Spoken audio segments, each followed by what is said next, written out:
ಎಲ್ರಿಗೂ ನಮಸ್ಕಾರ. BBMP ಆಸ್ತಿಗೆ ಸಂಬಂಧಿಸಿದಂತೆ ಫೈನಲ್ ಖಾತವನ್ನು ಪಡೆದುಕೊಳ್ಳಲು ನಾಗರಿಕರು ಹೇಗೆ ಅರ್ಜಿಯನ್ನು ಹಾಕಬೇಕು, ಹೇಗೆ ತಮ್ಮ ದಾಖಲೆಗಳನ್ನು ಅಪ್ಲೋಡ್ ಮಾಡಬೇಕು ಅನ್ನೋದನ್ನು ಈ ಒಂದು ವಿಡಿಯೋ ಮುಖಾಂತರ ತಿಳಿದುಕೊಳ್ಳೋಣ ಬನ್ನಿ. ಈ ಒಂದು ತಂತ್ರಾಂಶವು ವೆಬ್ ಬೇಸ್ಡ್ ತಂತ್ರಾಂಶವಾಗಿದ್ದು ಇದರ ವೆಬ್ಸೈಟ್ ಅಡ್ರೆಸ್ಸು bbmpe.karnataka.gov.in. ಈ ಒಂದು ವೆಬ್ಸೈಟ್ ಅಡ್ರೆಸ್ಸನ್ನು ನೀವು ಟೈಪ್ ಮಾಡಿದಾಗ ತಮಗೆ ಲಾಗಿನ್ ಪೇಜ್ ಬರುತ್ತೆ. ತಾವು ತಮ್ಮ ಮೊಬೈಲ್ ನಂಬರನ್ನು ಎಂಟ್ರಿ ಮಾಡಿ ಲಾಗಿನ್ ಆಗ್ಬೋದು.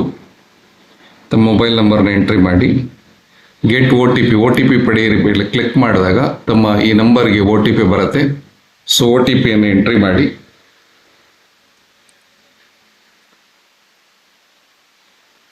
ಇಲ್ಲಿ ತೋರಿಸಿರುವಂಥ ಕ್ಯಾಪ್ಚಾವನ್ನು ಆನ್ಸರನ್ನು ಟೈಪ್ ಮಾಡಿ ಲಾಗಿನ್ ಬಟನ್ ಮೇಲೆ ಕ್ಲಿಕ್ ಮಾಡಿದಾಗ ನೀವು ಸಕ್ಸಸ್ಫುಲ್ ಆಗಿ ಲಾಗಿನ್ ಆಗ್ತೀರಾ. ಸೊ ಇಲ್ಲಿ ಎಡಗಡೆ ಇರುವಂಥ ನೀವು ಖಾತವನ್ನು ಪಡೆದುಕೊಳ್ಳಲು ಗೆಟ್ ಖಾತೆ ಬಟನ್ ಮೇಲೆ ಕ್ಲಿಕ್ ಮಾಡಿ. ಸೊ ಮಾಡಿದಾಗ ತಮಗೆ ವಾರ್ಡ್ ಇಲ್ಲಿ ಎಲ್ಲ 198 ವಾರ್ಡ್ಗಳ ಪಟ್ಟಿ ಬರುತ್ತೆ. ತಮ್ಮ ವಾರ್ಡನ್ನು ನೀವು ಸರ್ಚ್ ಮಾಡಬೇಕು ಅಂದರೆ ಕೀಪ್ಯಾಡಲ್ಲಿ ಕಂಟ್ರೋಲ್ F ಬಟನ್ ಕ್ಲಿಕ್ ಮಾಡಿದಾಗ ನಿಮಗೆ ಸರ್ಚ್ ಬಟನ್ ಬರುತ್ತೆ. ಸೊ ನಿಮ್ಮ ಒಂದು ವಾರ್ಡಿನ ಸಂಖ್ಯೆ ಅಥವಾ ವಾರ್ಡ್ ನಂಬರನ್ನು ಎಂಟ್ರಿ ಮಾಡಿದ್ರೆ ನಿಮಗೆ ಇಲ್ಲಿ ಸರ್ಚ್ ಆಗುತ್ತೆ. ಉದಾಹರಣೆಗೆ ನೀವು ಹತ್ತೂರು ಆದರೆ ನೋಡಿ, ಹತ್ತೂರು ಕ್ಲಿಕ್ ಮಾಡಿದ ತಕ್ಷಣ ಹತ್ತೂರು ವಾರ್ಡ್ ಸರ್ಚ್ ಆಗುತ್ತೆ. ಹಾಗೆ ನಿಮ್ಮ ವಾರ್ಡಿನ ನೇಮನ್ನು ಟೈಪ್ ಮಾಡಿ ಅಥವಾ ಸಂಖ್ಯೆಯನ್ನು ಟೈಪ್ ಮಾಡಿ ಸರ್ಚ್ ಮಾಡ್ಬೋದು. ಈಗ ನಿಮ್ಮ ವಾರ್ಡನ್ನು ಮೊದಲನೇ ಅದಕ್ಕೆ ಆಯ್ಕೆ ಮಾಡ್ಕೊಳ್ಳಿ. ಸೊ ಆಯ್ಕೆ ಮಾಡಿಕೊಂಡಾಗ ಆ ವಾರ್ಡಲ್ಲಿ ಇರುವಂಥ ಎಲ್ಲ ಪ್ರಾಪರ್ಟಿ ಲಿಸ್ಟ್ ಬರುತ್ತೆ. ಸೊ ಇದನ್ನು ನೀವು ಸರ್ಚ್ ಮಾಡೋದಕ್ಕೆ ನಿಮ್ಮ ಪ್ರಾಪರ್ಟಿ ಟೈಪ್ ಏನಿದೆ, ಪ್ರಾಪರ್ಟಿ PPID ನಂಬರ್ ಇದ್ರೆ PPID ಮೇಲೆ ಸರ್ಚ್ ಮಾಡ್ಬೋದು, ಓನರ್ ಹೆಸರ ಮೇಲೆ ಸರ್ಚ್ ಮಾಡ್ಬೋದು, ಅಸೆಸ್ಮೆಂಟ್ ನಂಬರ್ ಗೊತ್ತಿದ್ರೆ ನಿಮ್ಮ ಪ್ರಾಪರ್ಟಿಯನ್ನು ಅಸೆಸ್ಮೆಂಟ್ ನಂಬರ್ ಮುಖಾಂತರ ಟೈಪ್ ಮಾಡ್ಬೋದು, ಅಡ್ರೆಸ್ ಮುಖಾಂತರ ಟೈಪ್ ಮಾಡ್ಬೋದು. ಉದಾಹರಣೆಗೆ ಓನರ್ ನೇಮ್ ಮೇಲೆ ನೀವು ಟೈಪ್ ಮಾಡ್ತೀರಾ, ನಾರಾಯಣ್ ಅಂತನೋ ಅಥವಾ ನಿಮ್ಮದು ಉಮೇಶ್ ಅಂತನೋ ಏನು ಹೆಸರಿದೆ, ಸೊ ಆ ಒಂದು ನೇಮ್ ಮೇಲೂ ಕೂಡ ನೀವು ಸರ್ಚ್ ಮಾಡ್ಬೋದು. ಸರ್ಚ್ ಅಂತ ಕೊಟ್ಟರೆ ಸೊ ನೀವು ಕನ್ನಡವನ್ನು ಕೂಡ ಇಲ್ಲಿ ಟೈಪ್ ಮಾಡ್ಬೋದು. ಸೊ ನೋಡಿ, ನಾರಾಯಣ್, ಸುಂದರ್ ನಾರಾಯಣ್, ಆದಿನಾರಾಯಣ್ ರೆಡ್ಡಿ, ಸೊ MR ನಾರಾಯಣ್, ಎಲ್ಲೆಲ್ಲಿ ಮ್ಯಾಚ್ ಆಗುತ್ತೆ ನಾರಾಯಣ್ ಅನ್ನೋದು ಆ ಒಂದು ಇದೆಲ್ಲ ಬರುತ್ತೆ. ಸಪೋಸ್ ನಿಮಗೆ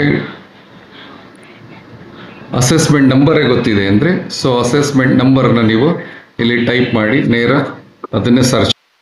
ಸೊ ನೀವು ಅಸೆಸ್ಮೆಂಟ್ ನಂಬರ್ನ ಹಾಕಿ ಸರ್ಚ್ ಅಂತ ಕೊಟ್ಟರೆ ಡೈರೆಕ್ಟ್ ನಿಮ್ಮ ಪ್ರಾಪರ್ಟಿ ಸರ್ಚ್ ಆಗುತ್ತೆ.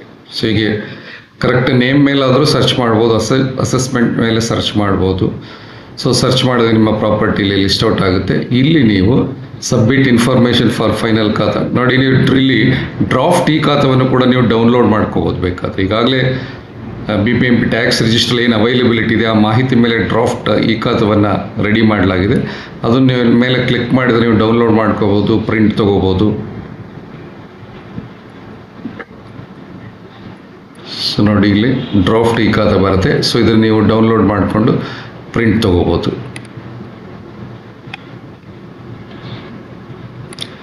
ಸೊ ಈಗ ಫೈನಲ್ ಖಾತಾಗಿ ನೀವು ಡಾಕ್ಯುಮೆಂಟ್ ಸಬ್ಮಿಟ್ ಮಾಡೋದಕ್ಕೆ ಇಲ್ಲಿ ಕ್ಲಿಕ್ ಹಿಯರ್ ಬಟನ್ ಮೇಲೆ ಕ್ಲಿಕ್ ಮಾಡಿ. ಸೊ ಇಲ್ಲಿ ಕ್ಲಿಕ್ ಮಾಡಿದ್ರೆ ನಿಮ್ಮದು SAS ಆಸ್ತಿ ತೆರಿಗೆ 10 ಡಿಜಿಟ್ಸ್ ಅಪ್ಲಿಕೇಶನ್ ನಂಬರನ್ನು ಕೇಳ್ತೀವಿ. ಅದಕ್ಕೂ ಮೊದಲು ಇಲ್ಲಿ ನಿಮ್ಮ ಸ್ವತ್ತಿನ ಪ್ರಾಪರ್ಟಿ ಟೈಪನ್ನು ಸೆಲೆಕ್ಟ್ ಮಾಡ್ಕೋಬೇಕು. ನಿಮ್ಮದು ಖಾಲಿ ನಿವೇಶನ, ವೇಕೆಂಟ್ ಸೈಟಾ ಅಥವಾ ಸೈಟ್ ವಿತ್ ಬಿಲ್ಡಿಂಗ್ ಇದೆಯಾ ಅಥವಾ ಮಲ್ಟಿ ಸ್ಟೋರ್ ಬಿಲ್ಡಿಂಗಾ, ನಿಮ್ಮ ಪ್ರಾಪರ್ಟಿ ಟೈಪನ್ನು ಸೆಲೆಕ್ಟ್ ಮಾಡ್ಕೋಬೇಕು. ಸೊ ಈಗ ಸಪೋಸ್ ಕಟ್ಟಡದೊಂದಿಗೆ ಸೈಟ್ ಇದ್ದರೆ ಸೊ ಇದನ್ನು ಆಯ್ಕೆ ಮಾಡ್ಕೊಳ್ಳಿ, ವೇಕೆಂಟ್ ಸೈಟ್ ಇದನ್ನು ಆಯ್ಕೆ ಮಾಡ್ಕೊಳ್ಳಿ. ಉದಾಹರಣೆಗೆ ನಾನು ಕಟ್ಟಡದೊಂದಿಗೆ ಸೈಟ್ ಆಯ್ಕೆ ಮಾಡ್ಕೋತಾ ಇದ್ದೇನೆ. ಇಲ್ಲಿ 10 ಡಿಜಿಟ್ಸ್ ಅಪ್ಲಿಕೇಶನ್ ನಂಬರ್ ನೀವು ಟ್ಯಾಕ್ಸ್ ಕಟ್ಟಿದಾಗ SAS ಅಪ್ಲಿಕೇಶನ್ನಲ್ಲಿ 10 ಡಿಜಿಟ್ಸ್ ನಂಬರ್ ಇದೆಯಲ್ಲ ಅದನ್ನು ನೀವು ಇಲ್ಲಿ ಟೈಪ್. ಸೊ 10 ಡಿಜಿಟ್ಸ್ ನಂಬರನ್ನು ಹಾಕಿ ಸೊ ತೆರಿಗೆ ಡೇಟಾವನ್ನು ಪಡೆದುಕೊಳ್ಳಿ ಬಟನ್ ಮೇಲೆ ಕ್ಲಿಕ್ ಮಾಡಿದಾಗ ನಿಮಗೆ ನೀವು ಟ್ಯಾಕ್ಸ್ ಕಟ್ಟಿರೋ ಡೀಟೇಲ್ಸ್ ಬರುತ್ತೆ ನೋಡಿ ಇಲ್ಲಿ. ಸೊ ನಿಮ್ಮದು ಆ್ಯಕ್ಚುಲಿ ಎಷ್ಟು ಚದರ ಅಡಿ ಇದೆ, ನೀವೆಷ್ಟು ಡಿಕ್ಲೇರ್ ಮಾಡ್ಕೊಂಡಿದ್ದೀರಾ, ಸೊ ಎಲ್ಲ ತೋರಿಸ್ತಾ ಇದ್ದೀವಿ. ನಿಮ್ಮ ಪ್ರಾಪರ್ಟಿ ಡೀಟೇಲ್ಸ್ ಎಲ್ಲ ಇಲ್ಲಿ ತೋರಿಸ್ತಾ ಇದ್ದೀವಿ. ಇದನ್ನು ಸೇವ್ ಮಾಡಿ ಮುಂದೆ ಹೋಗಬೇಕು ಅಂದರೆ ಉಳಿಸಿ ಮತ್ತು ನೆಕ್ಸ್ಟ್ ಬಟನ್ ಮೇಲೆ ಕ್ಲಿಕ್ ಮಾಡಿ. ಸೊ ಟ್ಯಾಕ್ಸ್ ಡೀಟೇಲ್ಸ್ ಸೇವ್ ಆಯಿತು, ಓಕೆ ಕೊಡಿ. ನೀವೇನಾದರೂ ಓಕೆ. ಈಗ ನಿಮ್ಮ ಆಸ್ತಿ ಹೇಗೆ ನಿಮಗೆ ಬಂದಿದೆ, ರಿಜಿಸ್ಟ್ರೇಷನ್ ಡೀಡ್ ಮುಖಾಂತರ ಬಂದಿದ್ದರೆ ಅದು 1/4/2004 ಸಾಲಿನ ನಂತರ ಬಂದಿದ್ದರೆ ಈ ಒಂದು ಬಟನ್ನ ಕ್ಲಿಕ್ ಮಾಡಬೇಕು. ನಿಮ್ಮದು ರಿಜಿಸ್ಟ್ರೇಷನ್ ಡೇಟು ಬಿಫೋರ್ 2004 ಆಗಿದ್ದರೆ ಸೊ ಇದ್ರ ಮೇಲೆ ಕ್ಲಿಕ್ ಮಾಡಬೇಕು. ಅಥವಾ ನಿಮಗೆ ರಿಜಿಸ್ಟ್ರೇಷನ್ ಆಗಿಲ್ಲ, ಬೇರೆ ಪಾವತಿ ಖಾತೆ, ವಿಲ್ ಖಾತೆ ಈ ಥರ ಮುಖಾಂತರ ಬಂದಿದೆ, ನಿಮ್ಮ ಹತ್ರ ಯಾವುದೇ ದಾಖಲೆ ಇಲ್ಲ ಅಂದರೆ ಈ 3ನೇ ಬಟನ್ನ ಕ್ಲಿಕ್ ಮಾಡಬೇಕು. ಸೊ ನೋಡಿ, ನೀವು ಈ 3ನೇ ಬಟನ್ ಕ್ಲಿಕ್ ಮಾಡಿದ್ರೆ ನೀವೇನು ದಾಖಲೆಗಳನ್ನು ಅಪ್ಲೋಡ್ ಮಾಡೋದಕ್ಕೆ ಕೇಳೋದಿಲ್ಲ. ನೀವು ಸಪೋಸ್ ನೀವು ರಿಜಿಸ್ಟ್ರೇಷನ್ ಮುಖಾಂತರ ನೀವು ಸೇಲ್ ಮುಖಾಂತರ ತೊಗೊಂಡಿದ್ದೀರಾ ಅಂದರೆ ಅದು 1/4/2004 ಹಿಂದೆ ರಿಜಿಸ್ಟರ್ ಆಗಿದೆ ಅಂದರೆ ಆವಾಗ ಸೇಲ್ ಡೀಟೇಲ್ ಅಪ್ಲೋಡ್ ಮಾಡಬೇಕಾಗುತ್ತೆ.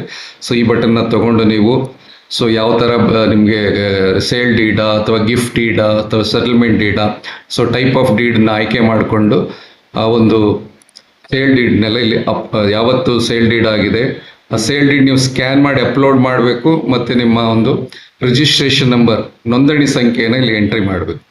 ಇನ್ ಕೇಸ್ ನಿಮಗೆ 1/4/2004 ನಂತರ ಆಗಿದ್ದರೆ ನೀವೇನು ಅಪ್ಲೋಡ್ ಮಾಡೋ ಅಗತ್ಯ ಇಲ್ಲ, ಕಾವೇರಿಯಿಂದನೇ ಡೇಟಾ ಫೆಚ್ ಆಗುತ್ತೆ. ಸೊ ಇಲ್ಲಿ ನೋಂದಣಿ 1/4/2004 ನಂತರ ಆಗಿದ್ದಲ್ಲಿ ನೋಂದಣಿ ಸಂಖ್ಯೆನ ನಮೂದಿಸಿ ಇಲ್ಲಿ. ಸೊ ರಿಜಿಸ್ಟ್ರೇಷನ್ ಸಂಖ್ಯೆಯನ್ನು ಹಾಕಿ ಇಲ್ಲಿ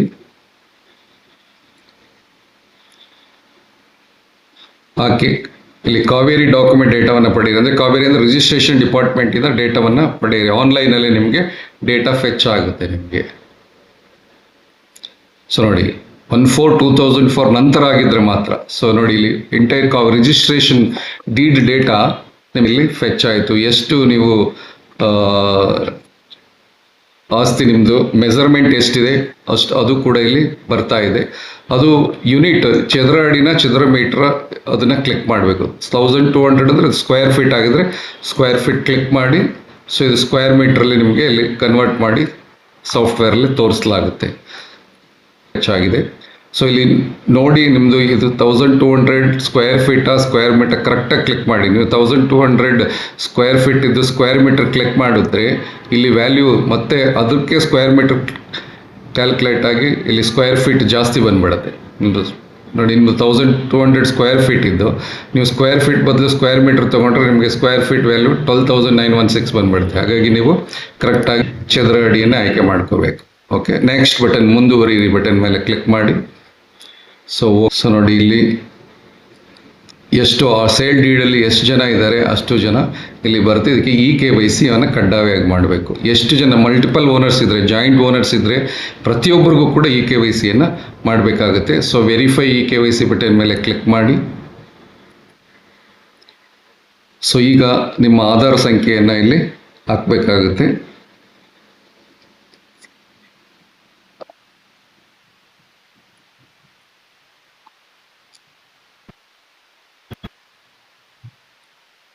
ಸೊ ಆಧಾರ್ ಸಂಖ್ಯೆಯನ್ನು ಎಂಟ್ರಿ ಮಾಡಿ. ಸೊ ನಿಮ್ಮ ಕನ್ಸೆಂಟ್ ಇದೆ ಅಂತೇಳಿ consent box check box click ಮಾಡಿ. ಸೊ ನೀವು 3 ಥರ ದೃಢೀಕರಣವನ್ನು ಮಾಡ್ಬೋದು. OTP ಮುಖಾಂತರ ಅಥವಾ face capture, fingerprint capture ಕೂಡ ಮಾಡ್ಬೋದು. ಸೊ OTPಯಿಂದ ಮಾಡಬೇಕು ಅಂದರೆ OTP ಕ್ಲಿಕ್ ಮಾಡಿದರೆ ನಿಮ್ಮ ಈ ಮೊಬೈಲ್ ಆಧಾರ್ ಸಂಖ್ಯೆಗೆ ಲಿಂಕ್ ಆಗಿರುವಂಥ ಮೊಬೈಲ್ಗೆ ನಿಮಗೆ ಜನರೇಟ್ OTP ಅಂತ ಕೊಟ್ಟರೆ OTP ಬರುತ್ತೆ. ಸೊ OTPಯಲ್ಲಿ ಎಂಟ್ರಿ ಮಾಡಿದರೆ ನಿಮಗೆ KYC ಆಗುತ್ತೆ. ಸೊ ನಿಮ್ಮ ಇಲ್ಲಿ ಕೊಟ್ಟಿರುವಂಥ ಆಧಾರ್ ಸಂಖ್ಯೆಗೆ ಲಿಂಕ್ ಆಗಿರುವಂಥ ಮೊಬೈಲ್ ನಂಬರ್ಗೆ ಈಗ OTP ಬರುತ್ತೆ.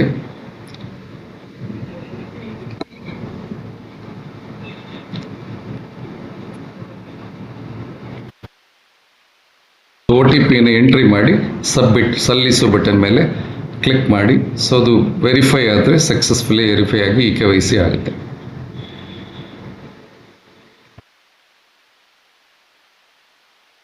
So KYC completed successfully. ಎಷ್ಟು ಜನ ಓನರ್ಸ್ ಇದ್ದಾರೆ ಜನಕ್ಕೆ KYC ಮಾಡಬೇಕಾಗುತ್ತೆ. ಸೊ ಈಗ ಮೊಬೈಲ್ ನಂಬರ್ನು ಕೂಡ ವ್ಯಾಲಿಡೇಟ್ ಮಾಡಬೇಕು. ಸೊ ಹಾಗಾಗಿ ಇಲ್ಲಿ ನಮ್ಮ ಮಾಲೀಕರ ಮೊಬೈಲ್ ನಂಬರನ್ನು ಎಂಟ್ರಿ ಮಾಡಿ OTP ಕಳುಹಿಸಿ ಬಟನ್ ಮೇಲೆ ಕ್ಲಿಕ್ ಮಾಡಿದಾಗ ಇಲ್ಲಿ ಎಂಟ್ರಿ ಮಾಡಿರುವಂಥ ಓನರ್ ನಂಬರ್ಗೆ OTP ಹೋಗುತ್ತೆ. ಆ OTPಯನ್ನು ಎಂಟ್ರಿ ಮಾಡಿದರೆ ಅದು ಕೂಡ ಮೊಬೈಲ್ ನಂಬರ್ ಕೂಡ ವ್ಯಾಲಿಡೇಟ್ ಆಗುತ್ತೆ. ಸೊ OTP ಪರಿಶೀಲಿಸಿ ಬಟನ್ ಮೇಲೆ ಕ್ಲಿಕ್ ಮಾಡಿ. So OTP verified. ಸೊ ಈಗ ಉಳಿಸು ಬಟನ್ ಮೇಲೆ ಕ್ಲಿಕ್ ಮಾಡಿದರೆ ಡೀಟೇಲ್ಸ್ ಸೇವ್ ಆಗುತ್ತೆ. Owner details saved successfully. So ಇಲ್ಲಿ ನೋಡಿ, ಪುಸ್ತಕದ ಪ್ರಕಾರ ಹೆಸರು ಜಿ ನಾರಾಯಣ ಮೂರ್ತಿ, ಮಾಲೀಕರ ಹೆಸರು ನಾರಾಯಣ ಮೂರ್ತಿ. ಸೊ ಇಲ್ಲಿ ಆ್ಯಕ್ಚುಲಿ ಒಂದೇ ನಾರಾಯಣ ಮೂರ್ತಿ, ಇಲ್ಲಿ ಜಿ ನಾರಾಯಣ ಮೂರ್ತಿ, ಇಲ್ಲಿ ನಾರಾಯಣ ಮೂರ್ತಿ ಜಿ ಇದೆ. ಸೊ ಮೊಬೈಲ್ ವೆರಿಫೈ ಆಗಿದೆ, ಬಟ್ ಹೆಸರು ಹೊಂದಾಣಿಕೆ, ನೇಮ್ ಮ್ಯಾಚ್, ಸ್ಕೋರ್ 75%ಗಿಂತ ಲೆಸ್ ಬರೋದ್ರಿಂದ ನಾಟ್ ಮ್ಯಾಚ್ ಅಂತ ಬಂದಿದೆ. But actually ಇವರೇನೆ. ಸೊ ಕರೆಕ್ಟಾಗಿ ಇಲ್ಲಿ ಜಿ ನಾರಾಯಣ ಮೂರ್ತಿ ಇದ್ದಿದ್ರೆ ಅದು 100% ಮ್ಯಾಚ್, ಅಬೌವ್ 75% ಮ್ಯಾಚ್ ಆಗಿದ್ದರೆ ಮ್ಯಾಚ್ಡ್ ಅಂತ ಬರೋದು. ಸೊ ಮುಂದೆ ಕಾರಣ ಏನು ಅಂತ ಹೇಳೋಣ. ಸೊ ನೆಕ್ಸ್ಟ್ ಬಟನ್ ಮೇಲೆ ಕ್ಲಿಕ್ ಮಾಡಿ. ಸೊ ಇಲ್ಲಿ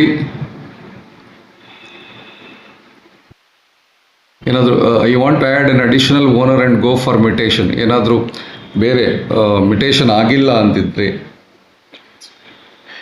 ಖಾತಾ ಟ್ರಾನ್ಸ್ಫರ್ ಆಗಿಲ್ಲ, ಇನ್ನು ಹಳೆ ಓನರ್ ಹೆಸರಲ್ಲೇ ಖಾತೆ ಆಗಿದೆ, ಅದಕ್ಕೆ ಹೆಸರು ಮ್ಯಾಚ್ ಆಗ್ತಾ ಇಲ್ಲ ಅಂದಿದ್ರೆ ಇಲ್ಲಿ yes I want add an additional owner and go for mutation ಅಂತ ಹಾಕ್ಬೋದಾಗಿತ್ತು.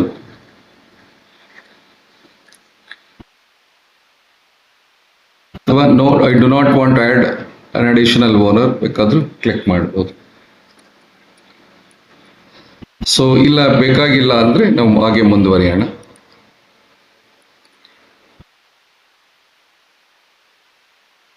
ಸೊ ಇಲ್ಲಿ ಪ್ರಾಪರ್ಟಿ ಸ್ಥಳವನ್ನು ಲೊಕೇಶನ್ ಮ್ಯಾಪಲ್ಲಿ ಸರ್ಚ್ ಮಾಡಿ ಆಸ್ತಿಯ ಸ್ಥಳವನ್ನು ಹಾಕಬೇಕು. ಸೊ ಇಲ್ಲಿ ಎಂಟ್ರಿ ಲೊಕೇಶನ್ ಅಂತ ಕೇಳ್ತಾ ಇದೆ, ನೀವು ಲೊಕೇಶನ್ನ ಸರ್ಚ್ ಮಾಡಿ ಹಾಕ್ಬೋದು.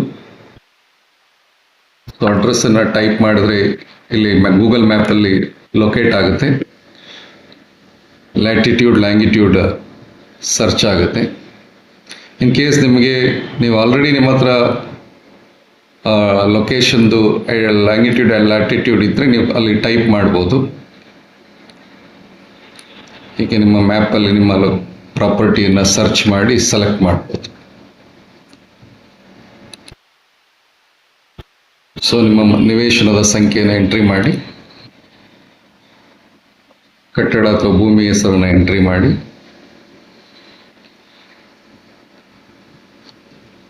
ನಿಮ್ಮ ವಾರ್ಡನ್ನು ಸೆಲೆಕ್ಟ್ ಮಾಡಿ, ಹತ್ತಿರದ ಯಾವುದು ಲ್ಯಾಂಡ್ ಮಾರ್ಕ್ ಇದ್ದರೆ ಲ್ಯಾಂಡ್ ಮಾರ್ಕನ್ನು ಎಂಟ್ರಿ ಮಾಡಿ,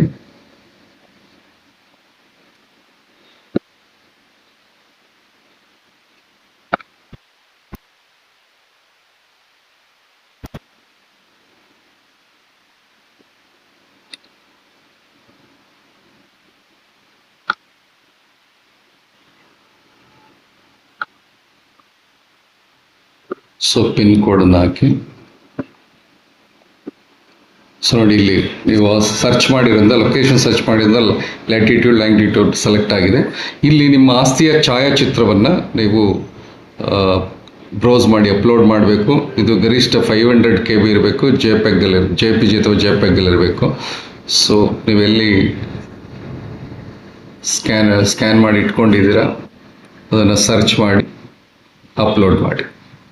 ದಿಸ್ ಪ್ರಾಪರ್ಟಿ ಫೋಟೋ ಉಳಿಸಿ ಮತ್ತು ಮುಂದೆ ಬಟನ್ ಮೇಲೆ ಕ್ಲಿಕ್ ಮಾಡಿ. ಸೊ ಅಡ್ರೆಸ್ ಡೀಟೇಲ್ಸ್ ಇವಾಗ ಸೇವ್ ಆಗುತ್ತೆ. ಸೊ ಇಲ್ಲಿ ನೀವು ಚೆಕ್ ಬಂದಿಯನ್ನು ಎಂಟ್ರಿ ಮಾಡಬೇಕು. ಆಸ್ತಿಯ ಚೆಕ್ ಬಂದಿಯನ್ನು ಎಂಟ್ರಿ ಮಾಡಿ.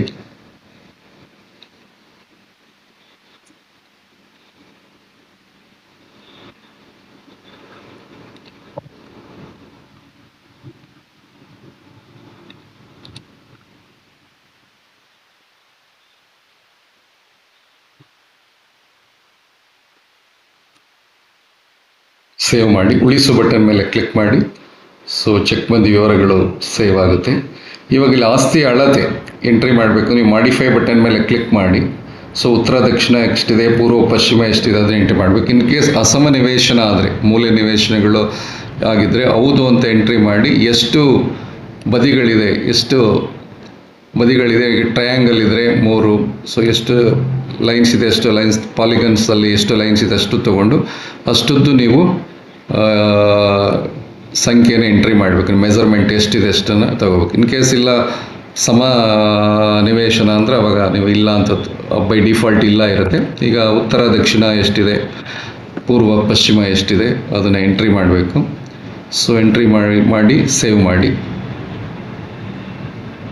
ಸೊ ಏರಿಯಾ ಡೀಟೇಲ್ಸ್ ಈಗ ಸೇವ್ ಆಗಿದೆ. ನಿಮಗೆ ಬೆಸ್ಕಾಮ್ ಡೀಟೇಲ್ಸು ಕೂಡ ತೊಗೋಬೋದು. ಈಗ ನಿಮ್ಮದು ಬೆಸ್ಕಾಮ್ ಐ ಡಿಯನ್ನು ಎಂಟ್ರಿ ಮಾಡಿದಾಗ ಅದು ಬೆಸ್ಕಾಮ್ ಅಕೌಂಟ್ ಐ ಡಿಯನ್ನು ಎಂಟ್ರಿ ಮಾಡಿ, ಸೊ ಆಸ್ತಿ ಯಾರಿಗೆ ಲಿಂಕ್ ಆಗಿದೆ ಅನ್ನೋದು ಕೂಡ ನೀವು ಪರಿಶೀಲನೆ ಮಾಡ್ಕೋಬೋದು. ನೋಡಿ, ಬೆಸ್ಕಾಮ್ ವೆರಿಫೈ ಆಗಿದೆ. ನಾರಾಯಣಮೂರ್ತಿನವ್ರಿಗೆ ಇದು ಕನ್ಸ್ಯೂಮರ್ ಅವರೇ ಆಗಿದ್ದಾರೆ, ಅವ್ರಿಗೆ ಲಿಂಕ್ ಆಗಿದೆ. ಸೊ ಬೇಕಾದ್ರೆ ಇನ್ನೂ ಒಂದು ಮಲ್ಟಿಪಲ್ ಬೆಸ್ಕಾಮ್ ಐ ಡಿ ಇದ್ದರೆ ಮಲ್ಟಿಪಲ್ ಬೆಸ್ಕಾಮ್ ಐ ಡಿನೂ ಕೂಡ ಆ್ಯಡ್ ಮಾಡಿ ಪರಿಶೀಲನೆ ಮಾಡ್ಬೋದು. ಮತ್ತು BWSSB ಮೀಟರ್ ಬೋರ್ಡ್ ನಂಬರ್ ಇದ್ದರೆ ಆ ನಂಬರನ್ನು ಎಂಟ್ರಿ ಮಾಡಿ ಅದನ್ನು ವೆರಿಫೈ ಮಾಡಿ ಸೇರಿಸ್ಕೋಬೋದು. ಸೊ ಇಲ್ಲ ಅಂದರೆ ಮುಂದುವರಿಯಿರಿ ಬಟನ್ ಮೇಲೆ ಕ್ಲಿಕ್ ಮಾಡಿದ್ರೆ ಕಂಟಿನ್ಯೂ ಆಗುತ್ತೆ. ಸೊ ಈಗ ಆಸ್ತಿಯವರಿಗೆ ನಿಮ್ಮದು ಆಸ್ತಿ ಯಾವ ಟೈಪ್ ಆಫ್ ಕ್ಯಾಟಗರಿಗೆ ಬರುತ್ತೆ, ನಿಮ್ಮದು ಏಕಾತ ಆಗಿದೆ, ಅದರಲ್ಲಿ ನಿಮ್ಮ ಟೈಪ್ ಆಫ್ ಕ್ಯಾಟಗರಿ ಯಾವುದು ಆಸ್ತಿಯ ವರ್ಗೀಕರಣ ಹಕ್ಕು ಯಾವುದನ್ನು ಆಧರಿಸಿದೆ ಅನ್ನೋದನ್ನು ಇಲ್ಲಿ ಸೆಲೆಕ್ಟ್ ಮಾಡಬೇಕು. ಕ್ಲಿಕ್ ಮಾಡಿ. ನೋಡಿ, ಇಲ್ಲಿ ಡ್ಯೂಲಿ ಅಪ್ರೂವ್ಡ್ ಬೈ BDA ಇಂದ ಆಗಿರೋದಾದರೆ ಅದು ಅಲಾಟ್ಮೆಂಟ್ ಬೈ KHB ಇಂದ ಅಲಾಟ್ ಆಗಿದ್ದರೆ ಈ ಕ್ಯಾಟಗರಿನ ತಗೋಬೇಕು. ಅಥವಾ ಓಲ್ಡ್ ಗ್ರಾಮ ಪಂಚಾಯತಿಯಿಂದ ಈಗ BBMPಗೆ ಮರ್ಜ್ ಆಗಿದ್ದರೆ ಅದು ಇದನ್ನು ತಗೋಬೇಕು. ಅಥವಾ ಮುನ್ಸಿಪಾಲ್ಟಿ CMC ಇಂದ BBMPಗೆ ಬಂದಿದ್ದರೆ ಇದನ್ನು ತಗೋಬೇಕು. ಅಥವಾ ಲ್ಯಾಂಡ್ ಕನ್ವರ್ಟ್ ಆಗಿ ಬೆಟರ್ಮೆಂಟ್ ಚಾರ್ಜ್ ಕಟ್ಟಿದರೆ ಇದನ್ನು ತಗೋಬೇಕು.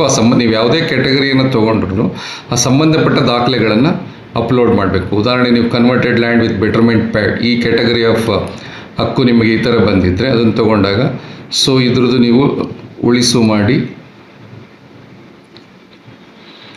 ಸೊ ಕ್ಲಾಸಿಫಿಕೇಷನ್ ನಿಮಗೆ ಸೇವ್ ಆಯಿತು. ಈಗ ಅದರದ್ದು ಸಂಬಂಧಪಟ್ಟ ದಾಖಲೆಗಳನ್ನೆಲ್ಲ ನೀವು ಅಪ್ಲೋಡ್ ಮಾಡಬೇಕು. ನೋಡಿ, planned approval by BDA planning authority ಲಭ್ಯ ಇದೆಯಾ ಇಲ್ವಾ. ಸೊ ನಿಮ್ಮದು ಕನ್ವರ್ಷನ್ ಆದೇಶ ಅದು ಲಭ್ಯ ಇದೆ ಅಂತೇಳಿ ದಾಖಲೆಗಳನ್ನು ಅಪ್ಲೋಡ್ ಮಾಡಬೇಕು. ಸೊ ಬೆಟರ್ಮೆಂಟ್ ಚಾರ್ಜ್ ಕಟ್ಟಿದರೆ ಆ ರಿಸಿಪ್ಟನ್ನು ಅಪ್ಲೋಡ್ ಮಾಡಬೇಕು. ಇನ್ ಕೇಸ್ ನಿಮಗೆ ಯಾವುದು ಇಲ್ಲಿ ಲಾಸ್ಟ್ ಒಂದು category do not have any of above documents, ಇಲ್ಲಿ ಯಾವುದು ನಮ್ಮ ಆಸ್ತಿ ಯಾವುದಕ್ಕೂ ಸಂಬಂಧಪಟ್ಟದ್ದಲ್ಲ, ಆ ಕ್ಯಾಟಗರಿಗೆ ಬರೋದಿಲ್ಲ, ಯಾವುದು ಡಾಕ್ಯುಮೆಂಟ್ಸ್ ಇಲ್ಲ ಅಂದರೆ ನೀವು ಈ ಕ್ಯಾಟಗರಿನ ಸೆಲೆಕ್ಟ್ ಮಾಡಿ ಉಳಿಸು ಮಾಡಿದಾಗ ಯಾವ ದಾಖಲೆಗಳನ್ನು ಅಪ್ಲೋಡ್ ಮಾಡೋ ಅವಶ್ಯಕತೆ ಇರಲ್ಲ. ಸೊ ನೀವು ಯಾವ ಕ್ಲಾಸಿಫಿಕೇಷನ್ ತೊಗೋತೀರಾ ಆ ಕ್ಲಾಸಿಫಿಕೇಷನ್ ಸಂಬಂಧಪಟ್ಟ ದಾಖಲೆಗಳನ್ನು ಅಪ್ಲೋಡ್ ಮಾಡಬೇಕಾಗುತ್ತೆ. ಸೊ ಯಾವುದು ಇಲ್ಲ, do not have any of above documents ಆದರೆ ಇದನ್ನು ತೊಗೊಳ್ಳಿ. ಅವಾಗ ಯಾವುದೇ ದಾಖಲೆಗಳನ್ನು ಅಪ್ಲೋಡ್ ಮಾಡೋ ಅಗತ್ಯ ಇರೋದಿಲ್ಲ. ಸೊ ಈಗ ಮುಂದುವರಿಯಿರಿ ಬಟನ್ ಮೇಲೆ ಕ್ಲಿಕ್ ಮಾಡಿ.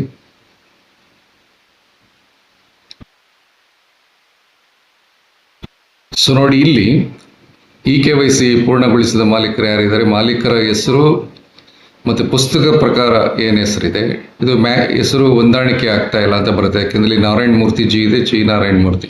ಸೊ ಇಲ್ಲಿ ಕಾರಣವನ್ನು ಮ್ಯಾಚ್ ಆಗದೆ ಇರೋದಕ್ಕೆ ಅನ್ಮ್ಯಾಚ್ಗೆ ಕಾರಣವನ್ನು ಕೊಡಬೇಕು. ಆ್ಯಕ್ಚುಲಿ ಇಲ್ಲಿ ಸೇಮ್ ಓನರ್ ಇದ್ದಾರೆ. ಸೊ ಇಲ್ಲಿ ಮ್ಯಾಚ್ ಸ್ಕೋರ್ ತಪ್ಪಾಗ್ತಾ ಇದೆ, ಹಾಗಾಗಿ ತಪ್ಪಾಗಿ ಹೊಂದಿಸಲಾಗಿದೆ. ಈ ಒಂದನ್ನು ಆಯ್ಕೆ ಮಾಡ್ಕೊಳ್ಳೋಣ. ಇನ್ ಕೇಸ್ ಇಲ್ಲಿ ಬೇರೆ ಓನರೇ ಇದ್ದು ಅವ್ರಿಗೆ ಖಾತೆ ಆಗಿಲ್ಲ ಅಂದರೆ ಆವಾಗ ಉತ್ತರಾಧಿಕಾರಿ ಆ ಒಂದು ರೀಸನನ್ನು ಆಯ್ಕೆ ಮಾಡ್ಕೋಬೇಕು. ನೋಡಿ, ಉತ್ತರಾಧಿಕಾರಿ ಅಥವಾ ಮಾರಾಟ ಆಗಿದೆ, ಮಾರಾಟ ಮಾಡಿ ವರ್ಗಾವಣೆ ಮಾಡಲಾಗಿದ್ದರೆ ಅಥವಾ ನ್ಯಾಯಾಲಯ ಆದೇಶದ ಪ್ರಕಾರ ಆಗಬೇಕು ಅಂದರೆ ಅದನ್ನು ಪರ್ಟಿಕ್ಯುಲರ್ ಕಾರಣವನ್ನು ನೀವು ಆಯ್ಕೆ ಮಾಡ್ಕೋಬೇಕು. ಸೊ ಇಲ್ಲಿ ಮ್ಯಾಚ್ ಸ್ಕೋರ್ ತಪ್ಪಾಗಿದೆ, ಹಾಗಾಗಿ ತಪ್ಪಾಗಿ ಹೊಂದಿಸಲಾಗಿದೆ, ಸೆಲೆಕ್ಟ್ ಮಾಡ್ತೇನೆ. ಮಾಡಿ ಉಳಿಸಿ ಮತ್ತು ಮುಂದೆ ಬಟನ್ ಮೇಲೆ ಕ್ಲಿಕ್ ಮಾಡಿ. ಡೇಟಾ ಸೇವ್ ಆಗಿದೆ. ಸೊ ಇಲ್ಲಿ ತಮ್ಮ ಡಿಕ್ಲರೇಷನ್ನ ಒಪ್ಪಿದ್ದೇವೆ, ಇದೆಲ್ಲ ಕರೆಕ್ಟ್ ಇದೆ ಅಂತೇಳಿ ತಮ್ಮ ಡಿಕ್ಲರೇಷನ್ ಕೊಡಬೇಕು. ಈ ಚೆಕ್ ಬಾಕ್ಸ್ ಕ್ಲಿಕ್ ಮಾಡಿ. ಸೊ ಇದನ್ನೆಲ್ಲ ಓದಿದ್ದೇನೆ, ನಾನು ಒಪ್ಪಿದ್ದೇನೆ ಅಂತೇಳಿ ಕ್ಲಿಕ್ ಮಾಡಿ. ವೆರಿಫೈ ಯುವರ್ ಡೇಟಾ ಬಟನ್ ಮೇಲೆ ಕ್ಲಿಕ್ ಮಾಡಿ. ಸೊ ಈಗ ತಾವು ಸೈನ್ ಮಾಡಬೇಕಾಗುತ್ತೆ. ಓಕೆ ಕೊಟ್ಟು ಸೊ ಇಲ್ಲಿ ನೀವೇನು ಸಬ್ಮಿಟ್ ಮಾಡಿದ್ದೀರಾ ಅದರ ಅಕ್ನಾಲೇಜ್ಮೆಂಟ್ ನಿಮಗೆ ಜನರೇಟ್ ಆಗುತ್ತೆ. ಸೊ ಅಕ್ನಾಲೇಜ್ಮೆಂಟ್ನ ನೀವು ಸೈನ್ ಮಾಡಬೇಕು. ನೋಡಿ, 4 ಪೇಜ್ ಅಕ್ನಾಲೇಜ್ಮೆಂಟ್ ಇದೆ. ಸೊ ಈ 4 ಪೇಜ್ ಅಕ್ನಾಲೇಜ್ಮೆಂಟ್ ನಿಮಗೆ ಜನರೇಟ್ ಆಗುತ್ತೆ. ಸೊ ಇಲ್ಲಿ ನೀವು ಸೈನ್ ಆ್ಯಂಡ್ ಸಬ್ಮಿಟ್ ಬಟನ್ ಮೇಲೆ ಕ್ಲಿಕ್ ಮಾಡಿ. ಸೊ ನಿಮ್ಮ ಆಧಾರ್ ನಂಬರನ್ನು ಕೊಟ್ಟು ನೀವು ಇಲ್ಲಿ ಸೈನ್ ಮಾಡಬೇಕು. ಸೊ ಇಲ್ಲಿ ಆಧಾರ್ ನಂಬರನ್ನ ಎಂಟ್ರಿ ಮಾಡಿದರೆ ನಿಮ್ಮ ಮೊಬೈಲ್ಗೆ OTP ಬರುತ್ತೆ. ಸೊ ಇಲ್ಲಿ OTP ಬರುತ್ತೆ. OTP ಎಂಟ್ರಿ ಮಾಡಿ ಕೊಟ್ಟರೆ ನಿಮ್ಗೆ ಆಧಾರ್ ಸೈನ್ ಆಗುತ್ತೆ ಮತ್ತು ಒಂದು ಅಕ್ನಾಲಜ್ಮೆಂಟು ನಿಮಗೆ ಒಂದು ಇಂಬರಹ ಜನ್ರೇಟ್ ಆಗುತ್ತೆ, ಅದನ್ನು ನೀವು ಡೌನ್ಲೋಡ್ ಮಾಡಿ ಇಟ್ಕೋಬೋದು. ಸೊ ಇಷ್ಟು ನೀವು ಒಂದು ಫೈನಲ್ ಈ ಖಾತೆಯನ್ನು ಪಡೆದುಕೊಳ್ಬೇಕು ಅಂದರೆ ಹೇಗೆ ಅರ್ಜಿಯನ್ನು ಹಾಕಿ ಇಂಬರಹವನ್ನು ಪಡೆದುಕೊಳ್ಬೋದು ಅನ್ನೋದನ್ನು ನೋಡಿದ್ದೇವೆ. Thank you very much.